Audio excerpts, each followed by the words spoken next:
আসসালামু আলাইকুম রহমতুল্লাহি ওয়া বারাকাতুহু। মাদ্রাসার ছাত্রকে নিয়ে সুন্দর একটি ঘটনা।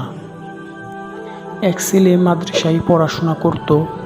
ছেলেটা মাদ্রাসায় যাওয়ার সময় একটি মেয়ে সব সময় তার দিকে তাকিয়ে থাকে, তার সাথে কথা বলতে চায়, কিন্তু ছেলেটির বেগানা নারীদের সাথে কথা বলে না। মেয়েটি তার এরকম আচরণ দেখে তাকে আরও বেশি পছন্দ করে। একদিন মেয়েটি ছেলেটিকে তার খালি বাড়িতে ডাকল, কিন্তু ছেলেটি রাজি হলো না।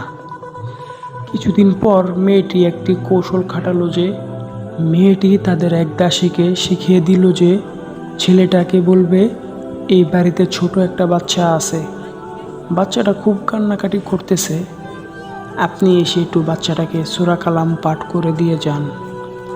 দাসীটি মিথ্যা কথা বলে ওই ছেলেকে তাদের বাড়িতে নিয়ে আসলো।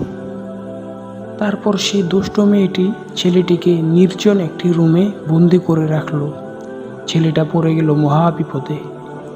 বুদ্ধি করে বলল যে আমার একটু টয়লেট থেকে আসতে হবে। মেয়েটি বলল যাও, তবে দ্রুত ফিরে আসবে। ছেলেটি বাধ্য হয়ে টয়লেট থেকে নোংরা পানি দিয়ে তার পুরো শরীরটা মেখে ফেলল, যাতে তার শরীর থেকে দুর্গন্ধ বের হয়।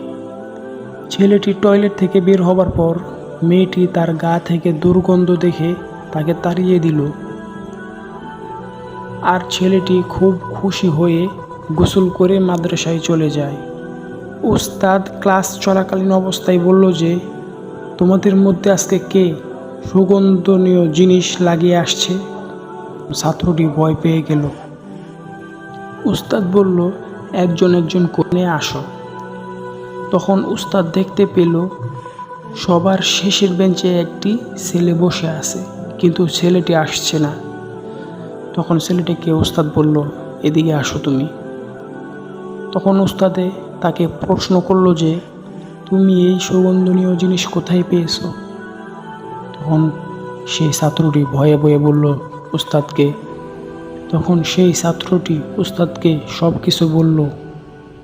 উস্তাদ তার এই কথা শুনে কেঁদে ফেললেন। তখন সব ছাত্রকে বলল তোমরা কি জান্নাত দেখতে চাও? তাহলে আমার এই ছাত্রটিকে দেখো। সুবহানাল্লাহ। সেই আর কেউ নয়, তিনি হলেন ইমাম গাজ্জালী রহমতুল্লাহি আলাইহি। আল্লাহ আমাদেরকে তাদের মতো চলাফেরার তৌফিক দান করুক, আমিন। এই রকম সুন্দর সুন্দর ঘটনা শুনতে চাইলে আমাদের চ্যানেলকে ফলো করে রাখেন। আসসালামু আলাইকুম রহমতুল্লাহ।